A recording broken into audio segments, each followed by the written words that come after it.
Castlereagh is of the of the 5 books in the Chronicles of Prydain, I think at least, is the lightest, easiest, least complex of the 5, which is kind of interesting because we go from this one to the next one, and the next one is, in some senses, probably the deepest, most thoughtful. It requires some thought. This one doesn't as much. And he tells us, Lloyd Alexander tells us here in the author's note, in the second paragraph, the Castle of Lear is, in a sense, more romantic than the preceding chronicles. And he uses romantic there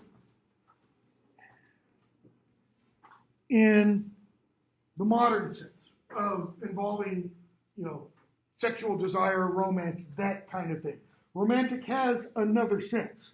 The older sense of romance, okay, meaning it just kind of comes from Rome, okay, but that's not really what we're getting at. But it's the idea of a tale that involves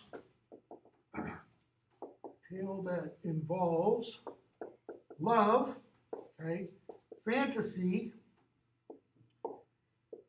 supernatural, and some kind of quest, some kind of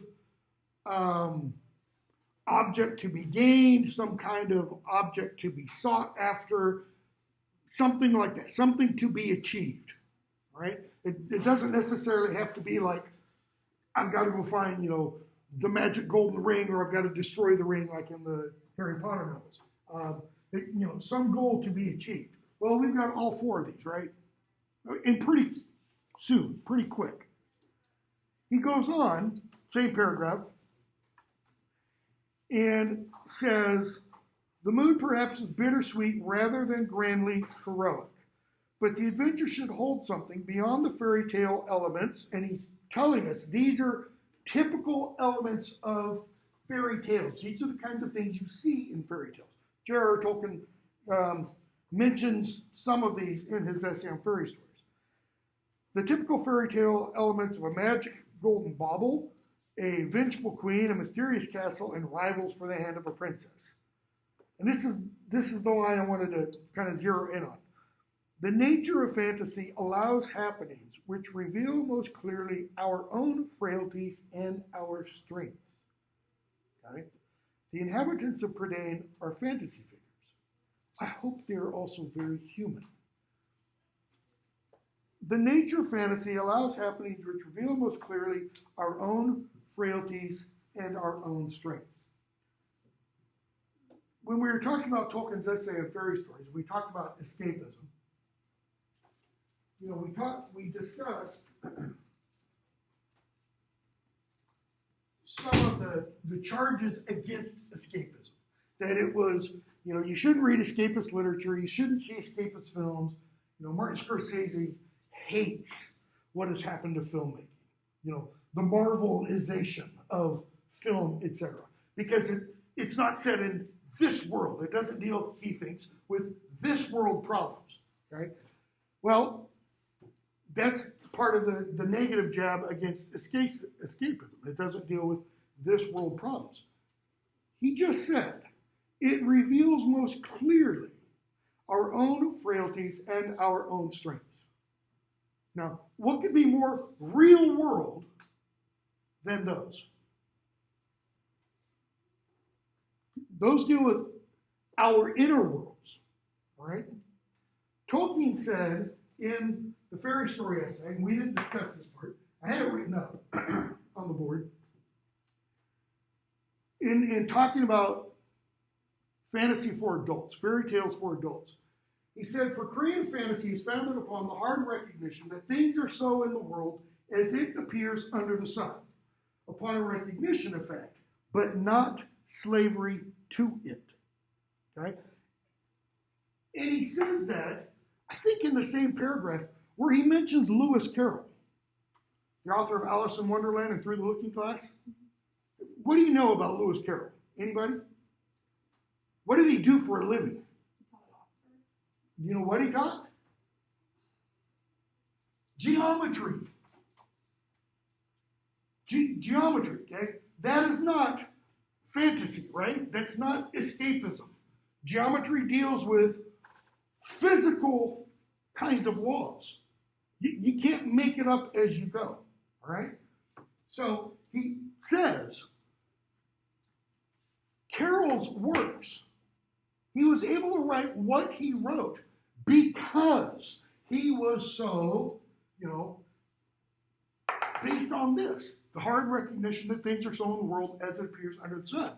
The Pythagorean theorem is real. It always is real. It always works. It doesn't depend upon what you think about it, all right?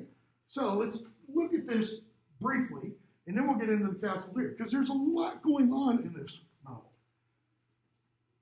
Creative fantasy is founded upon the hard recognition that things are so in the world as it appears under the sun. So, creative fantasy, imaginative, something dealing ostensibly not with this world, our world. So, Prydain, got a new film series coming out based on, or a new film coming out based on the book by, I can't remember his first name, Frank Herbert, Dune, okay? The Marvel Universe, Star Wars, etc. So creative fantasy. Notice, founded upon, it's based upon, its bedrock is what? This. The hard recognition that things are so in the world as it appears under the sun. Why is it a hard recognition? And notice it's a recognition of what? Of all of this part. Things are so in the world as it appears under the sun. See, I've got a real problem. If you haven't picked up on it, you definitely will. With a lot of what's going on around us right now. In terms of universities, what is being taught, how it's being taught, what people are being taught, what our society is telling everybody, that you can make up your own reality and kind of go along with it. There's a problem with that. Why? It denies this. It denies that things are so in the world as it appears under the sun. Life is what it is. There is pain, there is suffering, there is hardship, there is also joy, beauty, and happiness. Okay? But Tolkien says it's a hard recognition. Why? What would we rather do? This racism. What would we rather say or believe? There is no racism. Or there is no inequality. Or the new word that's replaced inequality, inequity. Okay? What's the problem with that? There is. There is.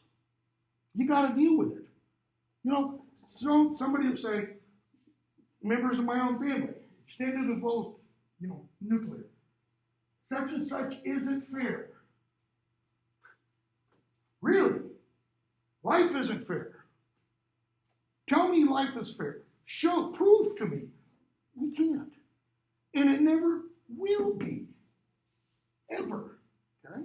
What we can do is we can attempt to make it so. We can attempt to make it fair, but merely kind of, waving a wand and saying, let it be written, it's not going to happen. So you got to accept that this is what the world is like. But notice, it's a recognition of fact, but not slavery to it. Why does he bring in the idea of slavery?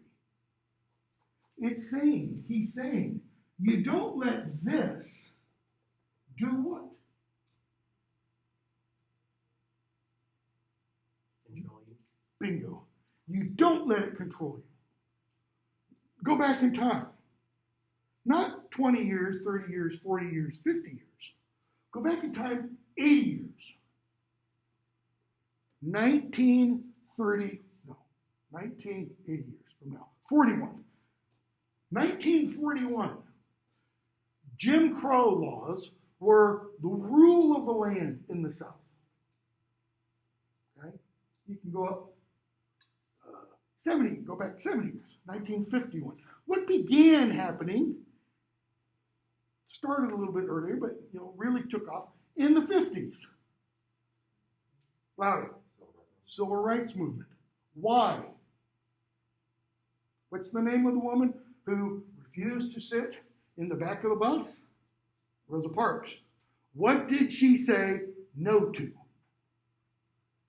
She recognized a quote-unquote fact. What was the fact? Blacks weren't allowed to sit in the front of the bus. But what did she say? I'm not going to be enslaved by that fact. That fact meaning the laws of the land. And so what did she do? I'm sitting here and I ain't moving. What did Martin Luther King do? He got thrown in jail. Read his letter from the Birmingham jail. Okay? He said, yeah, this is the way things are. Recognition, but it's not the way they have to be. He wasn't enslaved to that fact. In other words, we can change some of this, but it's got to be changed. It's not merely wishing it away, wishing, things were not the way I want them to be. Okay? So Tolkien is saying, what does creative fantasy do? It allows us to do this, to not be enslaved to the world as it is. We can break some of those bonds. Can't break all of them. Okay? I'm never going to run like Usain Bolt. Not going to happen. Never going to play basketball like Michael Jordan. Nope. But I can change some aspects of reality. That's kind of what Alexander is getting at when he talks about, the nature fantasy allows happenings which reveal most clearly our own frailties and strengths. Think of Taran and his frailties and strengths in the first book. What's one of his frailties? He doesn't think it is necessary at the beginning. What's he want more than anything? Wants to be a hero, right? Wants to be a warrior. Well, part of that is his false thinking. He's not recognizing certain facts. What's a fact regarding a hero? How do you become a hero? Louder. Heroic deeds. What's a heroic deed?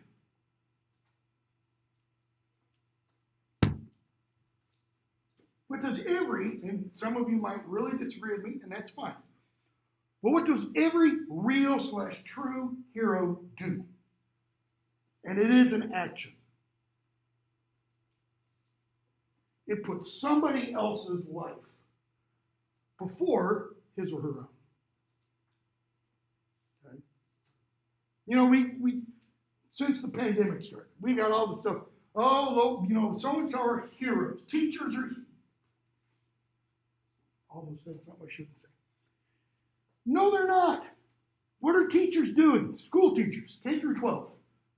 They're doing the jobs they're paid to do. What's the difference between what a teacher does and coming in front of a room full of children, usually masked today?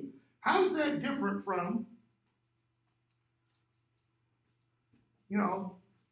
the servicemen and women who were guarding the Kabul airport?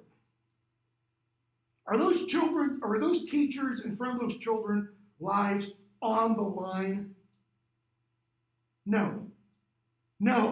You can pull up all the data on the internet.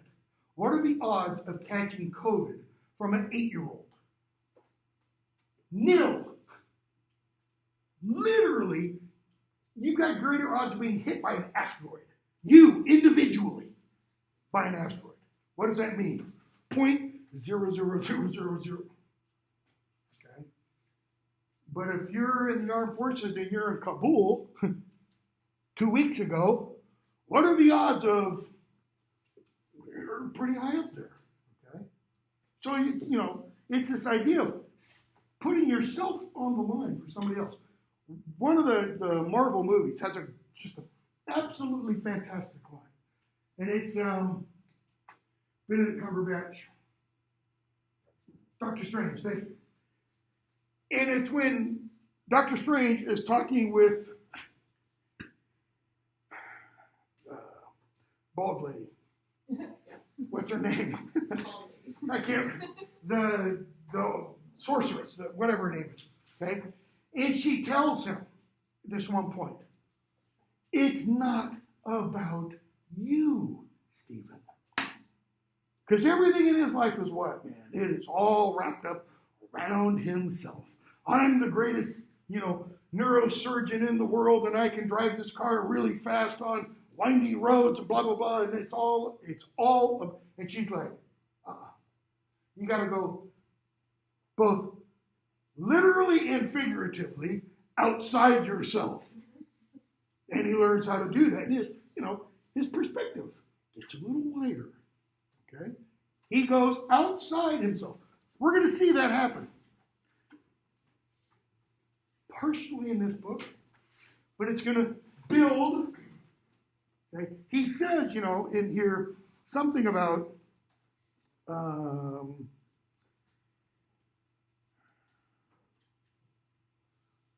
paragraph. Some readers may indignantly question the fate of several villains in this tale, especially that of one of the most reprehensible scoundrels in Prydain. I should point out that while the Castle of Lear, like the previous book, can stand as a chronicle in its own right, that is, you can read this book without having read the first two, and you can read it without reading the last two. It's a self-contained unity. Certain events in it have far-reaching consequences, and he doesn't tell us anything else. Okay. Well, not giving anything away. One of the characters in here, we're going to see do something in a later book that is going to be seemingly out of character. Okay. Why? Because that person develops. And that person does this. He recognizes things are so in the world as it appears under the sun. He recognizes the fact of that, but he's not enslaved to it. In other words, he breaks the facts. He breaks the boundaries, as it were. Okay? So, why are you doing that?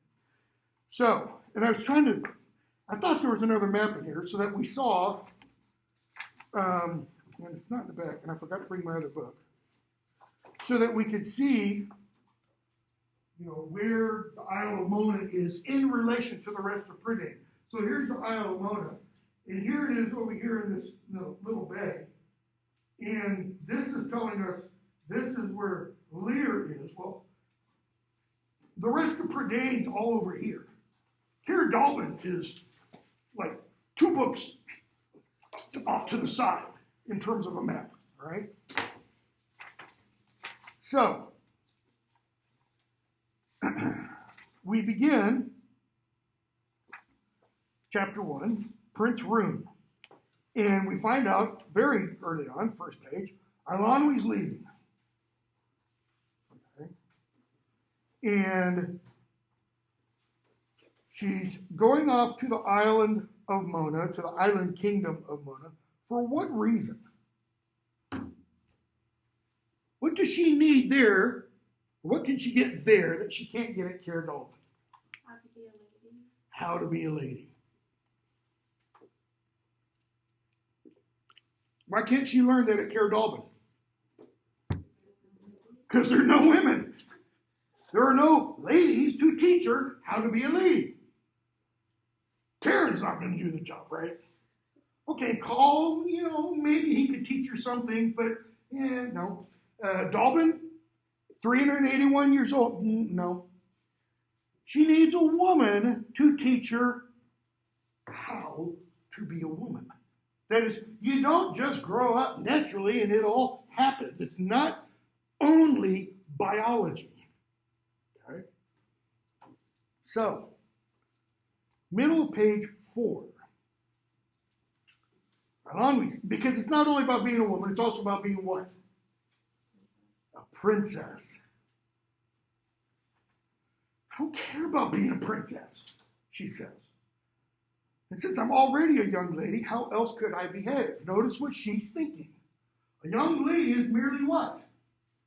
A lady, a woman, who is young. I fit the bill, she's saying. Okay? Dalton's like, no. This is why you need to leave. He says, child, middle of that next paragraph. Do you not see? Well, no, she doesn't.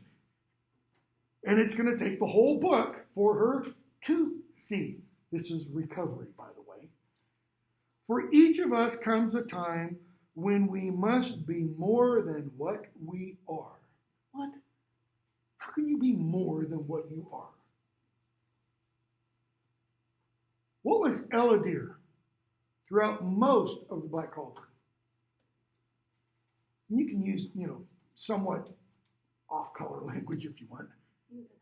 He was an ass. I mean, he was just a big jerk, right? Fill in a bunch of other words. And yet, what did he become? Louder? A hero. How? He sacrificed himself. Notice, a real sacrifice, involves what? You got to give up something that's very dear to you. Well, pretty much the dearest thing to most people is their lives. It's the thing they go the farthest to protect. Right? For most people. For many people, the thing they go farthest to protect is not oneself, it's one's loved ones. In the I don't remember which one. In one of the Spider-Man movies, what does Peter Parker tell LJ, whatever her name is, at the end? They have to break up. Why? Because he's going to come after not me, the Green Goblin. He's going to come after not me. He's going to come after you. That he's going to come after those that I love. Right? We see the same thing in the Harry Potter novels. Harry breaks up with Ginny at the end of book, 5, 6? And he's like, because Voldemort's going to come after me. And she's like, oh, so you think that if we make this big public show of breaking up, he's going to go, damn. And I thought I could get to him that way. Like, he's not going to, shoot. Now I got to go find Harry's pet, So, for each of us comes a time when we must be more than what we are.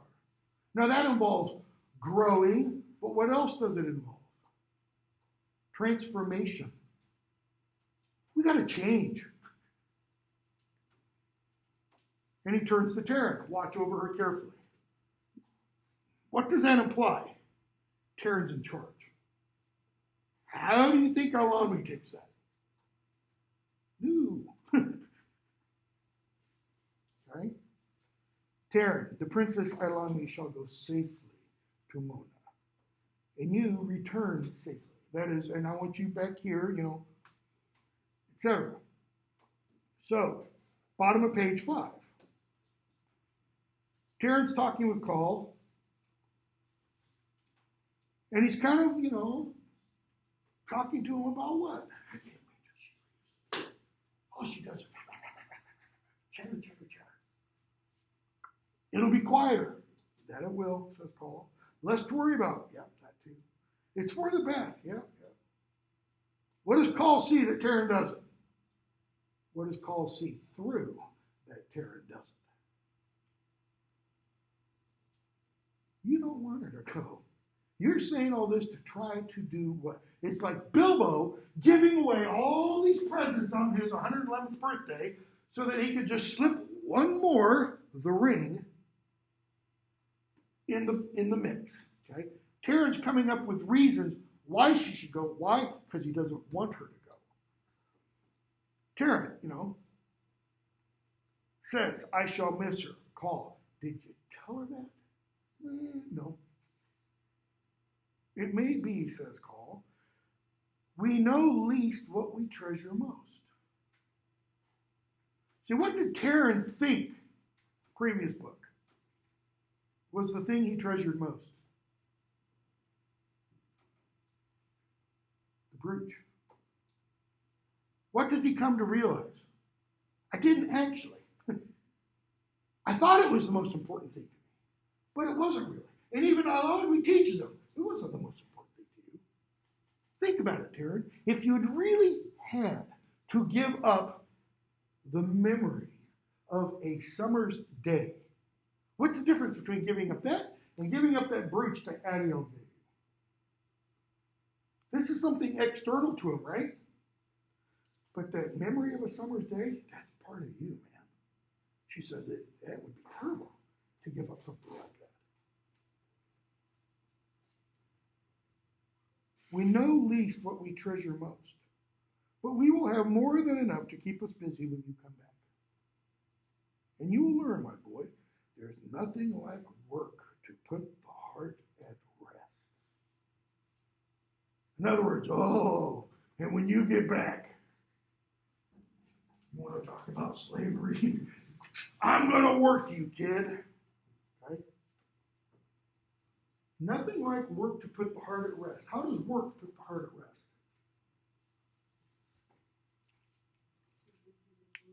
Too busy to think. My dad was a preacher, and he did a lot of counseling. And one year I was growing. I think I was between semesters or something like that, or before I got off to college. I can't remember which. And there's a guy we knew who, for one reason or another, I don't remember the exact particulars, had like a mental breakdown.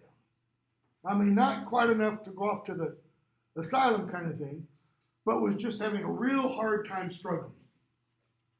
And one of the things my dad did to help him kind of get through that is, this is out in California, and a lot of the houses at that time had flat top roofs. Flat top roofs had tar, paper, tar, and gravel on top, which is really stupid in California, where, it regularly gets pretty hot because that tar and tar paper will eventually bubble, and it'll get a hole in it, and then rain comes, not much, and, leaks and stuff.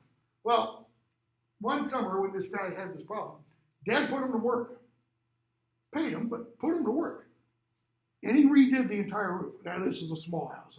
House of 1,200 square feet. But did it without the tar paper, and there's this new product out, essentially. And it's essentially, painting the roof with like a rubberized coating kind of thing. And it did exactly what it was supposed to do. It took his mind off of all that other stuff for about a week. Okay? And I'm pretty sure, memory's vague, pretty sure that, after that week, while doing this stuff, okay, it does take your mind off, but what does it allow your mind to do? Louder. Recover? What else? Louder? Yeah. You process. Have you ever had a lot going on and you've done something else? Gone for a run, done a workout, focused on something else entirely. By the way, when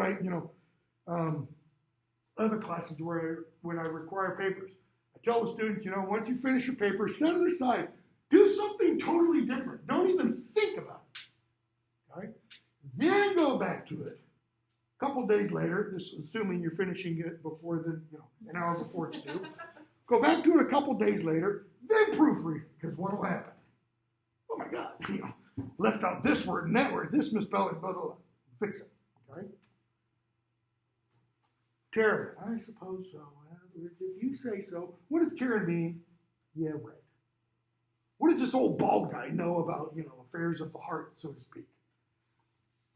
Well, Call hasn't always been an old bald guy. Okay? So, we meet Prince Rune. Okay? And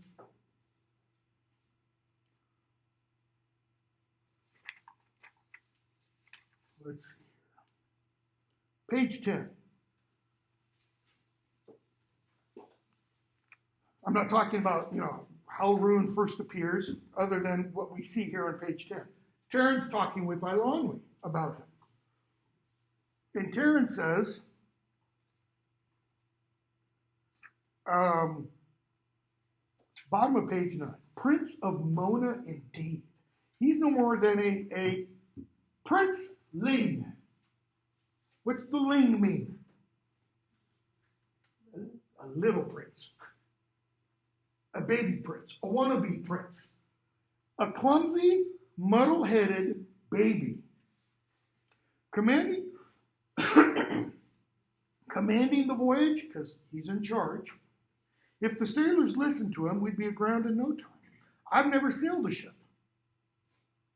And so, no experience, no practical knowledge here, but I've no doubt I could do it better than he, Terran says. I've never seen anyone so feckless.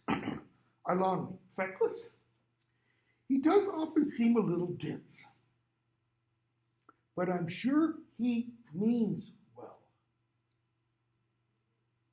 And I have a feeling he has a good heart. In fact, I think he's rather nice. He means well, and he has a good heart. Why does Eilonwy say that?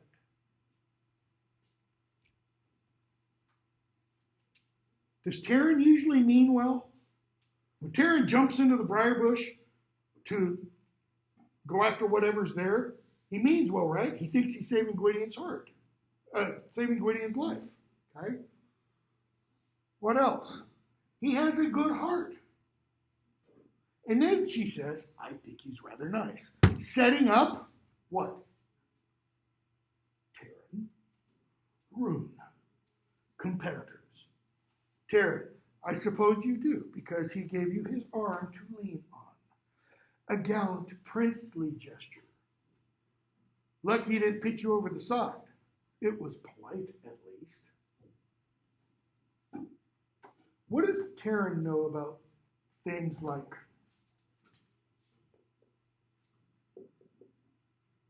courtesy? Has he shown much courtesy? What does courtesy mean?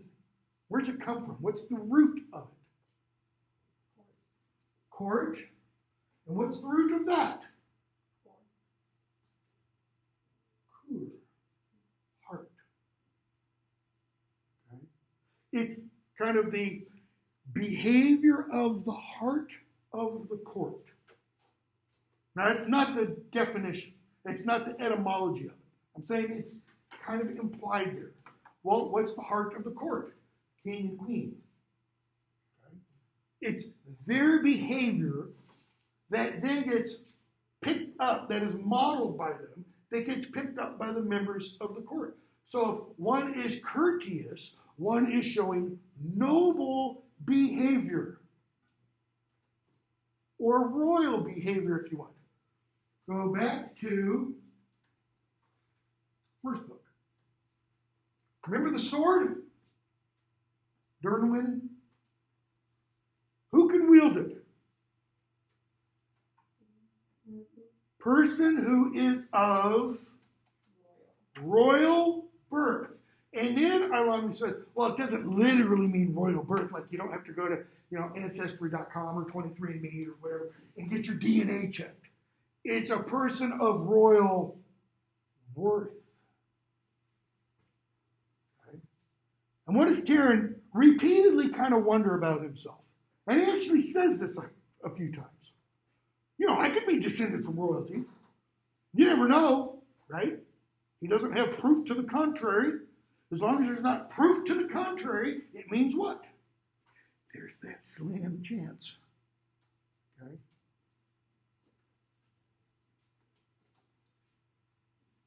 It was polite at least, which is something assistant pig keepers sometimes aren't. Politeness, courtesy, assistant pig keepers. Now, put yourself in Terran's shoes. And remember, he's now 2 years older than he was in the first book. So whatever age he was, let's say he was 12 in the first book. He was 13 in the second book, now he's 14. So he's getting older, he's maturing some. He's detouring, in some way. An assistant pig keeper. You had to bring that up, didn't you? Just always putting me down. Always reminding me of the sow I serve, Yes, that's to be my lot in life. I was born to be one.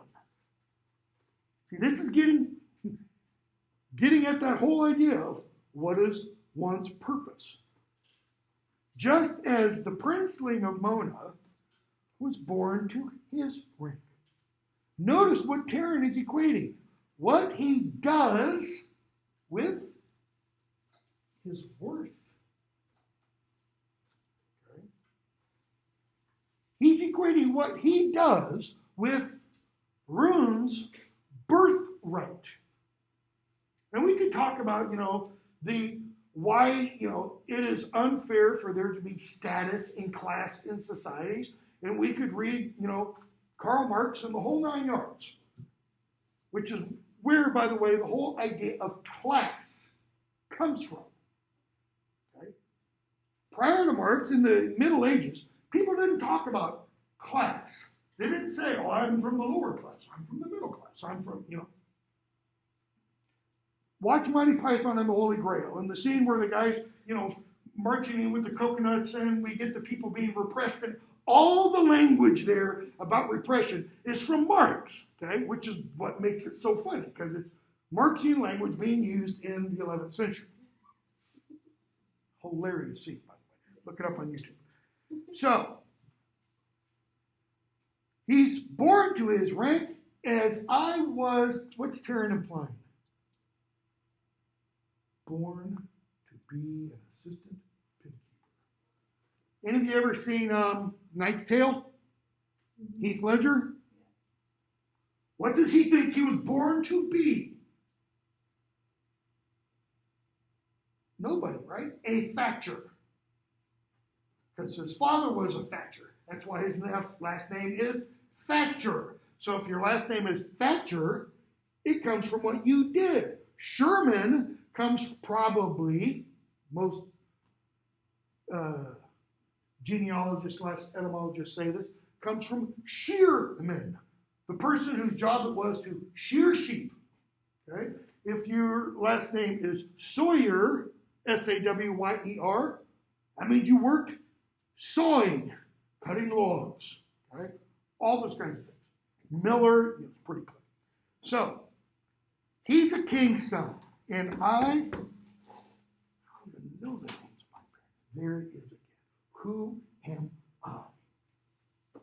It takes Terran 5 books to find out who he is. Well, in one sense, you could say it takes him 4 books because he comes to this realization at the end of the 4th book, but it's only partial. All right? Ilani. You can't blame Rune for being born. It's not his fault he was born a prince. Well, I mean, you could, I guess. Today, 21st century, he would. But it wouldn't help, right? It wouldn't help. In other words, okay, blame Rune for being born. Does that change the fact that he was born? Nope. Does it change the fact that Terran is still an assistant pig keeper? Nope. It's a hard recognition that Terran is an assistant pig keeper. But is that all he is what? He is enslaved to that idea. He's trying to break out, but he can't seem to. Terran. I dare say his father's sword he's got on, and I dare say he's never drawn it except to frighten a rabbit. So, what's the thing about the sword? Is this some weird Freudian thing? At least I've earned the right to wear mine. Yet he still calls himself a prince. So what's Terran thinking? A prince is a military leader, or at least someone involved in the military, and you have to earn a right to wear a sword. And you hear his rune walking around, probably half tripping over the sword as it dangles, around his legs and stuff. Does his birth make him worthy of his rank? Now, we could pull out a whole bunch of works of literature that talk about this idea of birth, rank, nobility. One of the most famous of those would be Geoffrey Chaucer's The Wife of Bath's Tale. Okay? Wife of Bath's Tale, I'll give you a 5-minute version. See if I can do this. 5 minute will turn into 15. Wife of Bath's Tale in the Canterbury Tales. Wife of Bath is an older woman who thinks really highly of herself and very lowly of everybody else. Okay? Well, she tells this tale about a man who, it's an Arthurian tale, it's set in Arthur's time, Camelot and all 9 yards. About a man who one day goes off riding in the forest and he sees a young maiden and rapes her. Okay? She goes back and tells Guinevere in the court what he's done. And Guinevere in the court, Guinevere says, I won't have you killed immediately. Instead, I'm going to give you an opportunity to save yourself. I'm going to give you a year and a day to go out and find out what it is women most want. Movie, Mel Gibson and what's her name from the TV show with that other comic? Can't remember. Helen Hunt. Okay? What Women Want, right? Was the name of the movie. You got to go out, find out what it is women want most. You come back, you give me the correct answer, and we'll spare your life. And he's like, okay. And so he goes off and rides. Now, who's he going to find out from what it is women most want? Is he going to go up to you? Is he going to go up to you? Or you? Or you? Or you? Or you? Worth a shot, right? Probably not going to get the answer. So he goes to you, and to you, and to you, and to you, and to you, and you, and you. And what's he get? 1, 2, 3, 4, 5, 6, 7 different answers. Multiplied by a year. Day before he's got to give the answer, he meets an old lady. The most god-awful, hideously ugly, malformed creature that has ever walked on 2 legs. I mean, absolutely disgusting.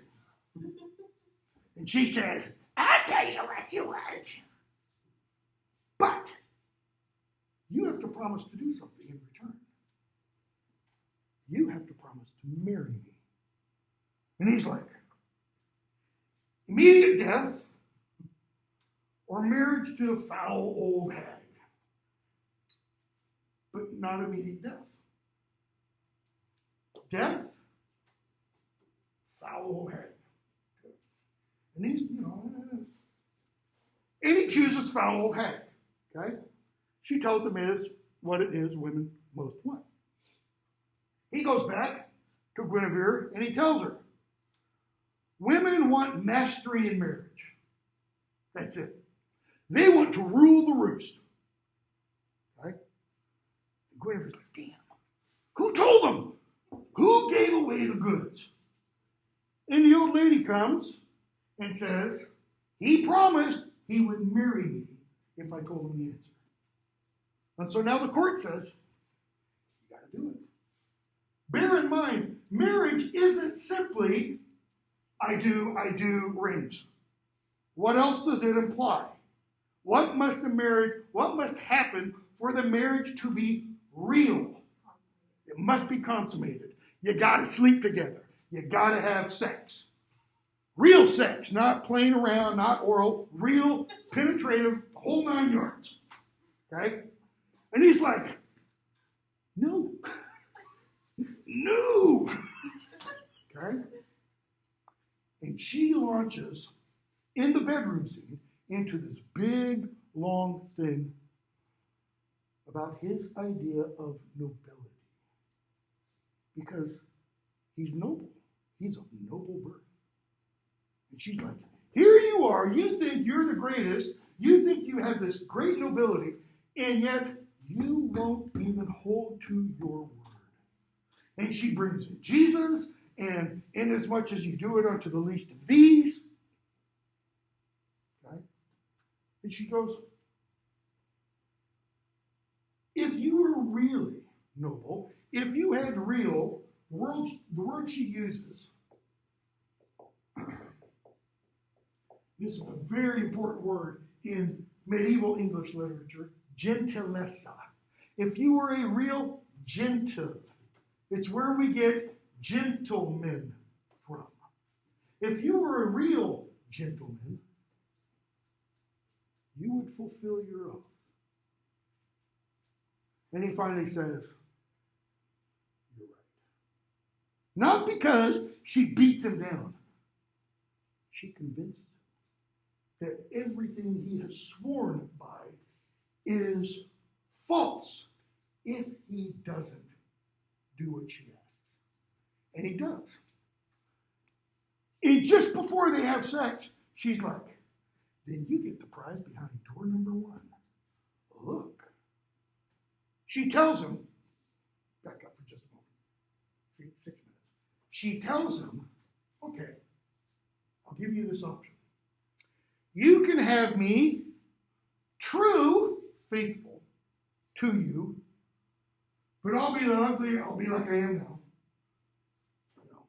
Nose over here and eye up here. But I'll be true and faithful to you for the rest of our lives. We'll have sex every night. And he's like, you didn't have to tell me that part. Okay?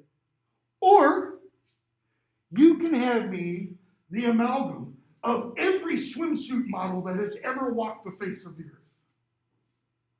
But there's going to be a path worn out to our bedroom door by all the men of the neighborhood. In town, in countryside, in country. That is, I'll be beautiful, but I won't be faithful. Because, sorry, you're not going to be able to satisfy my desires. So, you choose. Foul and faithful.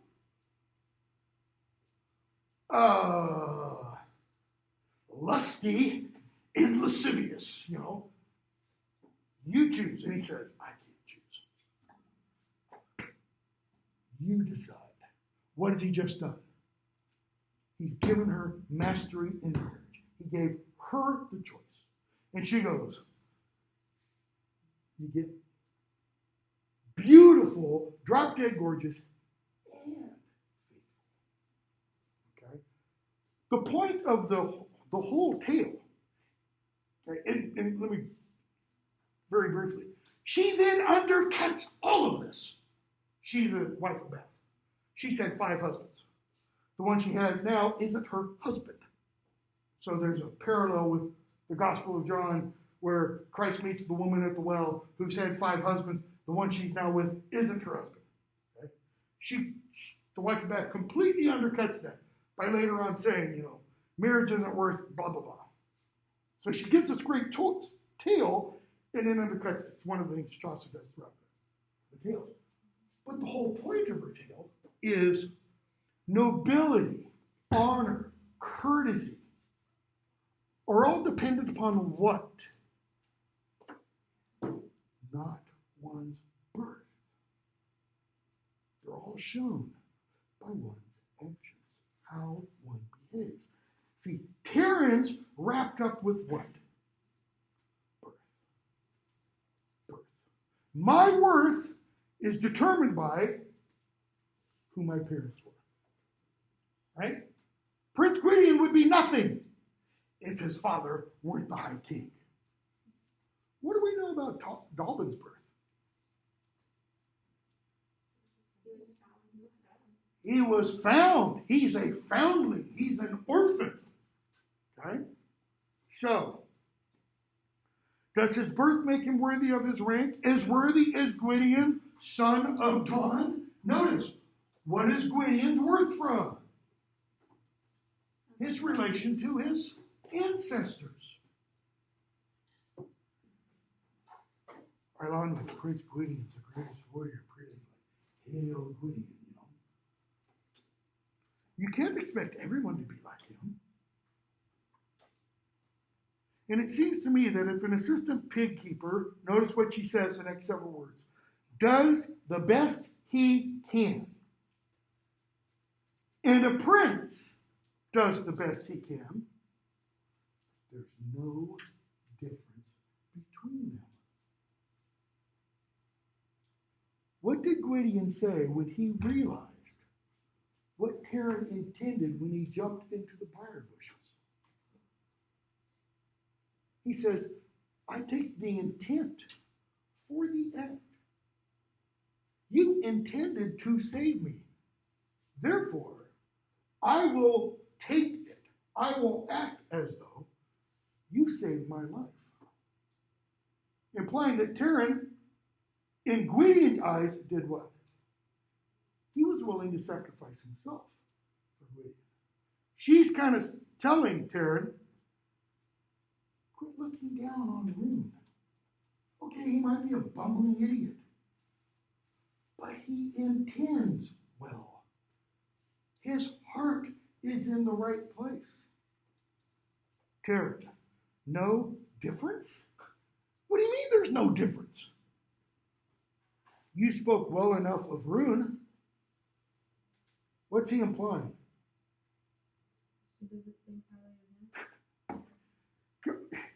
Where's the praise for me? Come on. Terran, and finally the light bulb goes off. Terran of Caer Dallben, I really believe you're jealous. Duh! This is one of the reasons she needs to go off and be taught by a woman, so that she'll understand a little bit how men's minds work/don't work, you know, in comparison to women's minds. Terran said no more, but turned away. Why did he go, no, that's the, because that would be lying, right? So, they go on. They go to the capital city, and let's see. Fluther shows up, page 17. Fluther says, tried to be a king, not really my job, even though he is a king of the northern land. You know? So he leaves the job, leaves it in charge of somebody else, and he says, I came down here.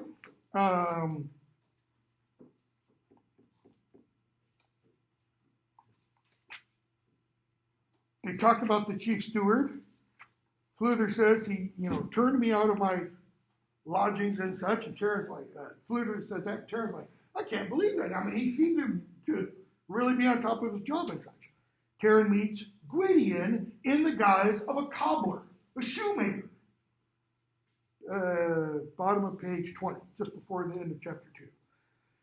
He says, hear me well, should we be interrupted, I shall find a way to speak with you later. Tell no one who I am. What you must know above all is this: the life of the Princess Alani is in danger, and so is your own.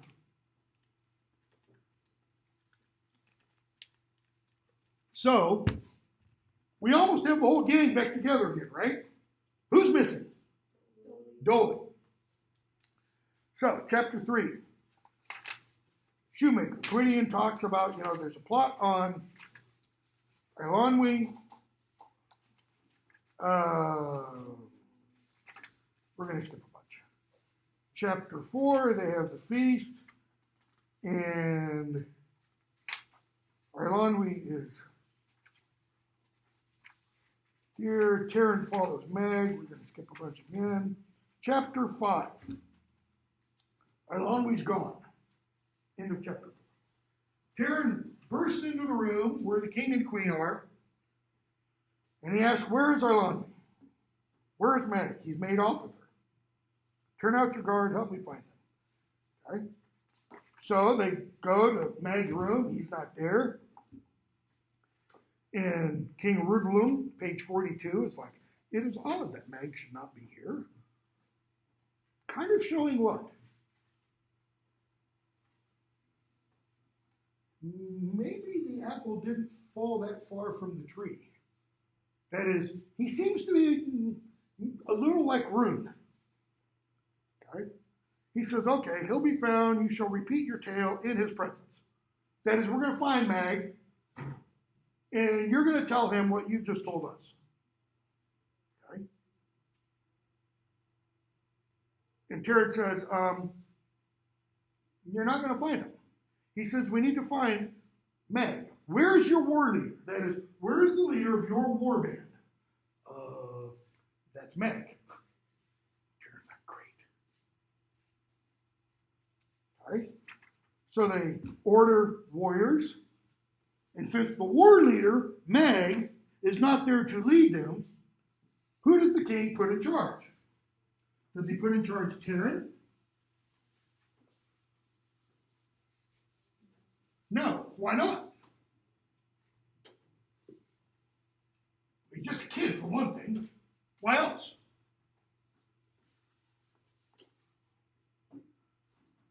He's not noble.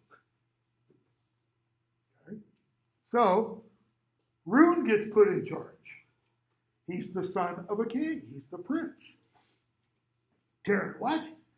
Top of 44. Prince Rune in command? What then, Taryn of Caradalbin? Do you question Prince Rune's skill? No, he doesn't question it. He says there is none. He has none. Arlanwi's life hangs in a balance. Our task must be done without delay. Give command to a feckless fool. He can barely knot a sandal lace, let alone ride a horse or wield a sword. The voyage to Mona showed me more than enough. Choose one of your liegemen, a warrior, a forester, anyone. A forester is a guy who lives in the forest, tends the trees, and keeps the animals so that when the king wants to go off and hunt, he can. Not a warrior.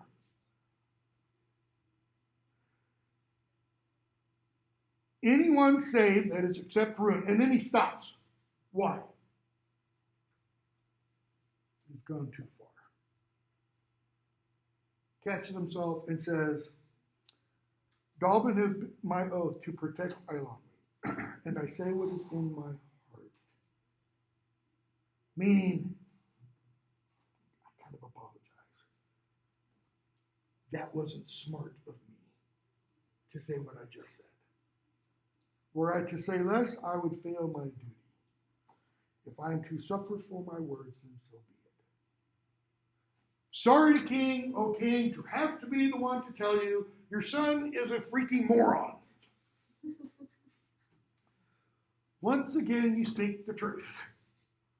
It is not you who suffers for it, but I. Think you I do not know my own son? In other words, it's okay, Taryn. You carry the burden of an oath to Dalbin. I pray you take the burden of another one. That is, okay, so you made this oath to Dalbin. Now I need you to make an oath to me. I've heard of what you've done. In other words, those songs that Fluther has composed, yeah, they've even reached us. I've seen for myself you are a brave lad and honorable.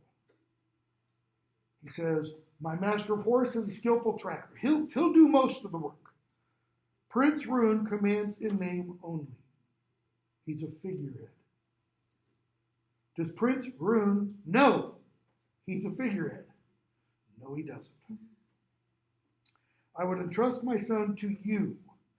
Bid you to let no harm befall him. So he has sworn to Dalbin, I will protect Arlanwi at all costs, and now he swears an oath to Rudlum, he's going to protect Rune at all costs. What happens if those two oaths come into conflict? What if the only way he can save Eilonwy is by letting Rune die? Or what if the only way he can save Rune is by letting Eilonwy die? Well, then he's totally screwed. I mean, that is your quintessential catch-22, right? And he says, oh, by the way, I should probably let you know, Rune's going to marry Eilonwy. One day he must be king of Mona. It is my hope he will rule honorably and wisely with Eilonwy as his queen. And it's like, no, just push the dagger in a little more and kind of work it around there, you know. When the princess comes of age, it is our desire they shall wed. Does Eilonwy? No, she doesn't know yet. Nor does my son. Okay? Bottom of 45. I will swear this oath. Your son will come to no harm if it lies in my power to keep him from it. And what's he do? I pledge my life to do so. You know, we could add the final thing, part of the Declaration of Independence. We pledge our lives, our fortunes. How does Jefferson finish? Our sacred honor. Okay? But by pledging your life, you know, the other things are kind of implied. Okay? So, page 47, Taryn tells Fluther what he's just promised to Rudlum. And Fluther, oh, so that's the way the wind blows. I always hoped that, you know, if I were going to be betrothed to anybody, it'd be you.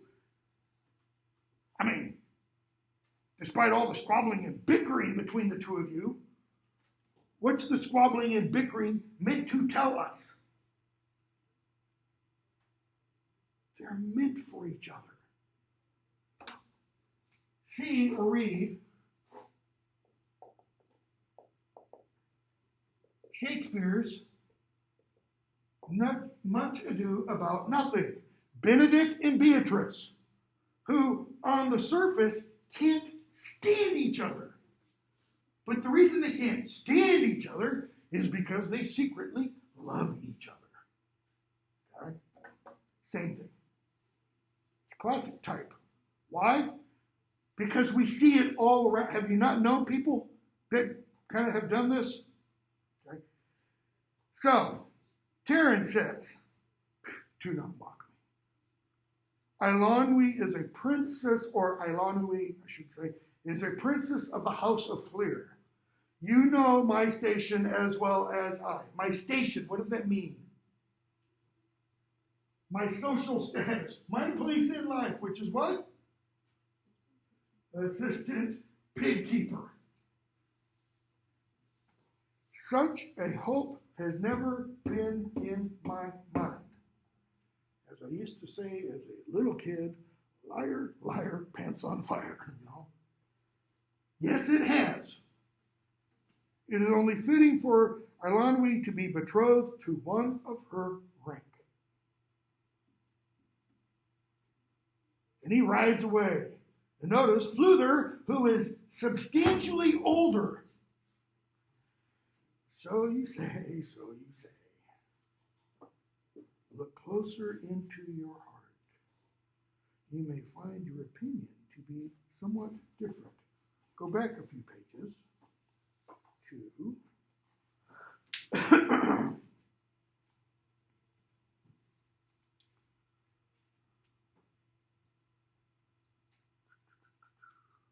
page 5, Call, talking to Taryn, bottom of the page. We know least what we treasure most. Okay. Well, what is one of the things that we treasure the most? What's in here? Okay. And that's what we know seemingly the least.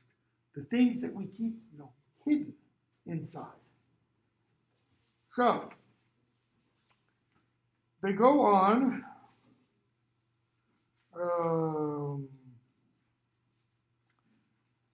rides off. They follow Rune. And they're lost. Chapter 6. How much time? 20 minutes. Oh, we'll get through. I think where I wanted, just about where I wanted to get through. The potions of glue, or glue, if you want.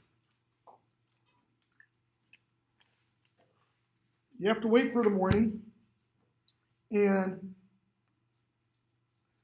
page 52, second paragraph, Terran says, I've given my oath to keep him from harm, and I cannot do otherwise, but when I find him, I'll rejoin you somehow. He tells Fluther, you go back, I'll stay. And then Fluther tells him, do not wear out your heart with grief. Meg can't escape us for long. I don't believe he means to harm Eilonwy, but only bring her to Akron. And we shall catch him long before he can do that. Rest now, Gurgi and I will share the watch. Okay? So Terran, thinks, falls asleep and such. And they go into this, little cabin-like thing and such. And they find Rune. Page 55. Terran's like, what are you? We got lost finding you. Rune, as far as being lost goes, right in the middle of the page, it seems to me you're the ones who got lost. Wherever I go, that's where the search is, if you see what I mean. What does he mean?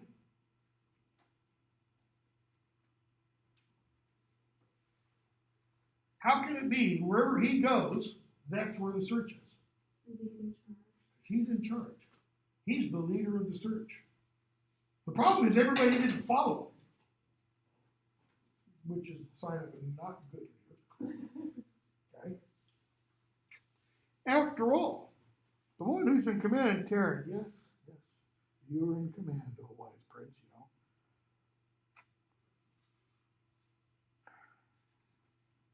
So,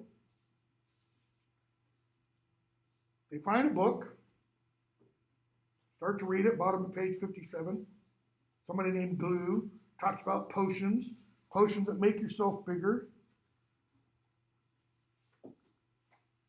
And Fluther starts to read, talk about it, and says, in my wanderings, top of page 58, I've managed to learn a number of things, not least of which is don't meddle.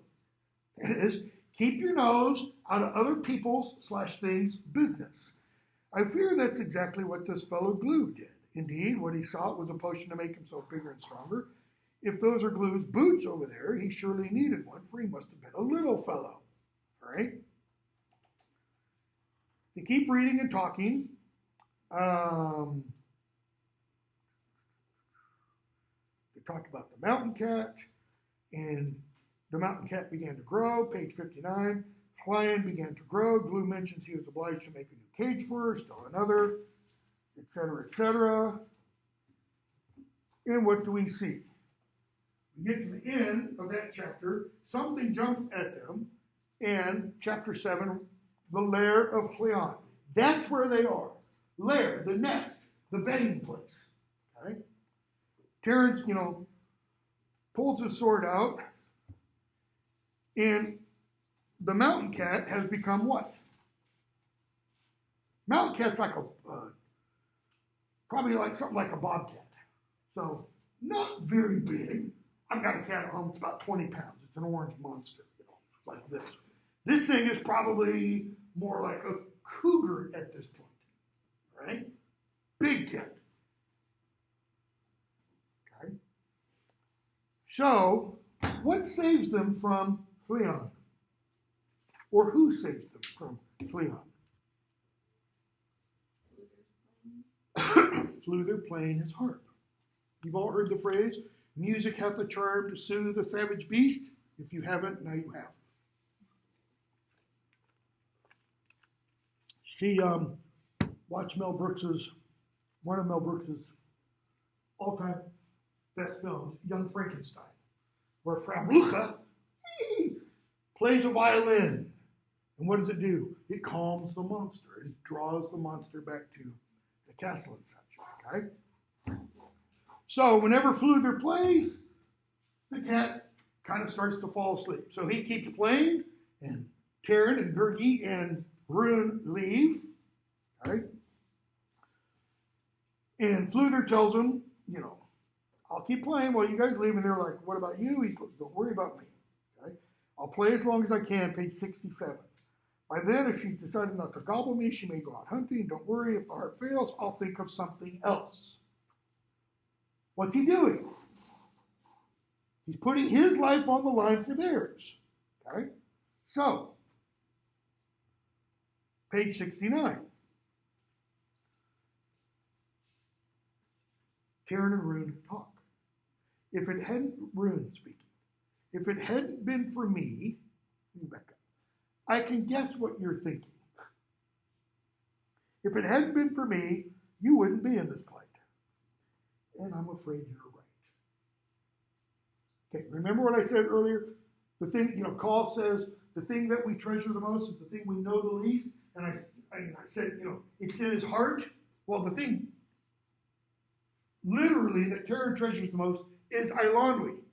But he knows her the least. Why? Because he hasn't dealt with his feelings for her, right? It's all wrapped up in his heart. Now listen to Rune.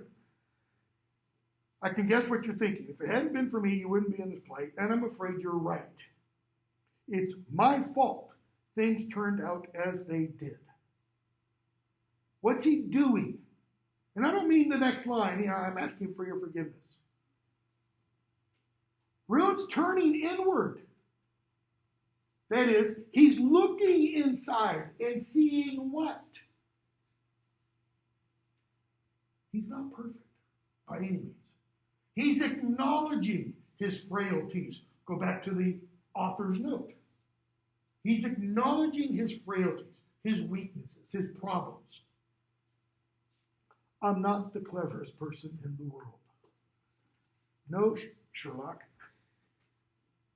Even my old nurse used to say I was all thumbs. But I hate being a blunderer. Okay, so I hate being a blunderer tells us two things. What? What are those two things? He knows he's a blunderer. And what else? He's trying to change. He doesn't want to recognition of fact, but not slavery to it. He can change that, right? It's not like someone with an IQ of 70 can will an IQ of 120. That's not going to change. Why is he a blunderer? Is the important question. What does Rune seemingly not do? Think things through. He doesn't look at actions and consequences of actions. Right? He just looks immediately, action. Oh, track, chase it. Ooh, rabbit trail. Okay?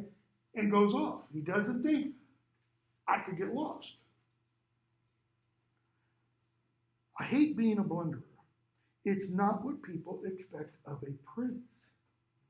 So what else? I'm not meeting what other people expect of me. In the Harry Potter novels, in the first novel, when Harry is getting his wand, the wand maker, Ollivander, says, we must expect great things from you, Mr. Potter. Okay. Because of who his parents were, because of what he seemingly did as a baby, okay, and because of the wand that chose him, the brother wand to Lord Voldemort's wand. And then when he gets to school and tries on the sorting hat, the sorting hat comes on and says, not a bad intellect, not a ringing endorsement, by the way. It's not like genius, It doesn't say Hermione. Not a bad intellect. But what else? A thirst to prove himself.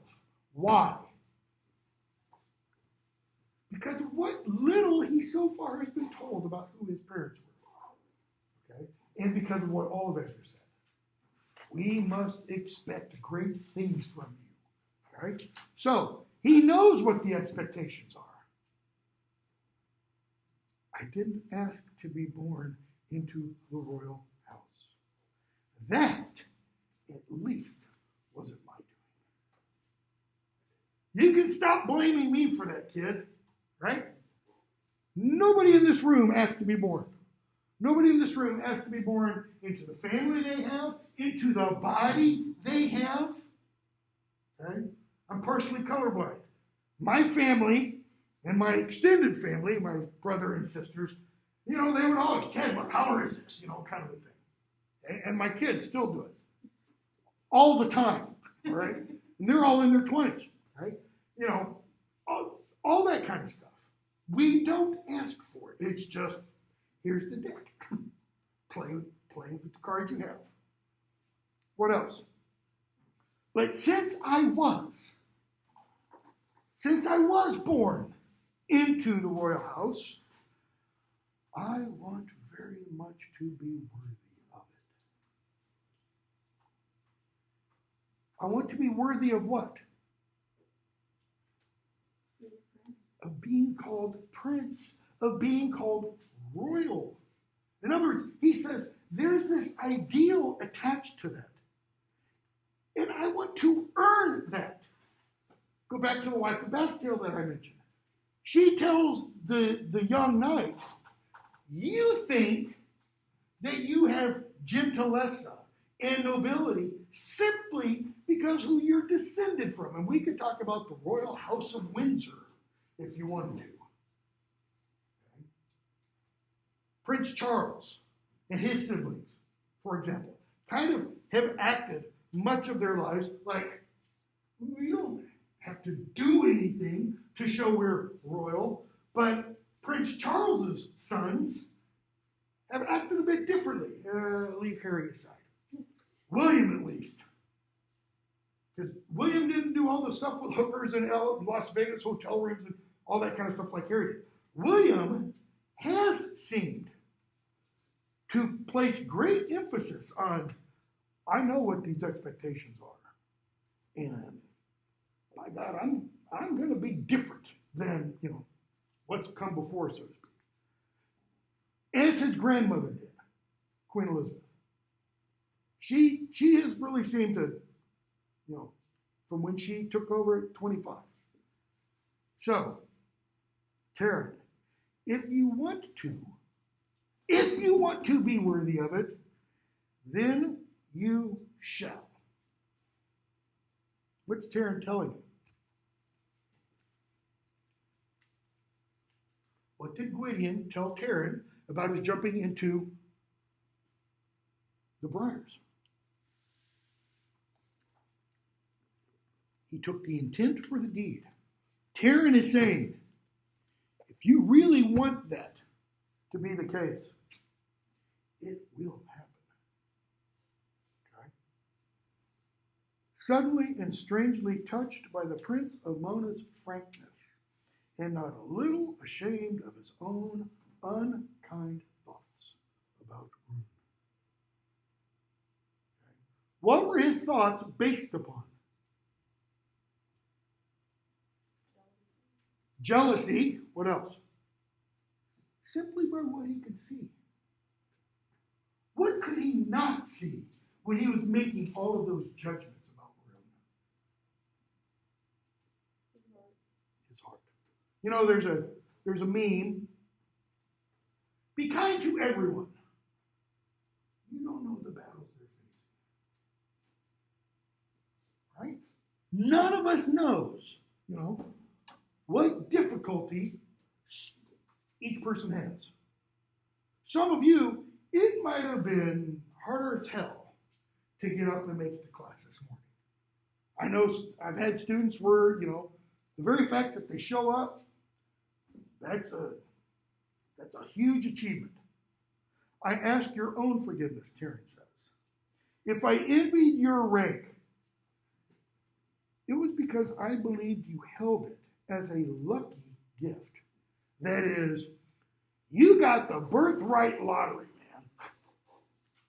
man, and took it for granted. See, it's not that it was a lucky gift. It's that you took it for granted. You speak the truth. What's that truth? For a man to be worthy of any rank, he must strive first to be a man. It's not talking gender there. He's saying you've got to do what a man ought to do. Okay? Which is what? What did Rune say? He wants to be worthy of the respect people show him. He wants to earn it. Well, how do you earn it? Through actions. All right? Rune. That's why we must rejoin the master horse as soon as you can. Don't you see? He said, after all, I'm to be Tarrant. I didn't think you knew. Oh, I kind of overheard. Okay? So we skip a bunch. Ka shows up. End of that page. Let's see here. They find Ailanwi's bauble, page 75.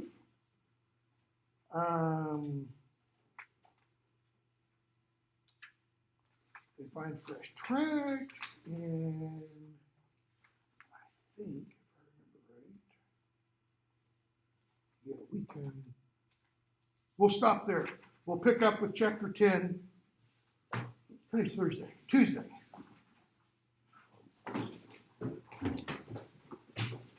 Remember quiz due Sunday night? Yeah, midnight. Yeah.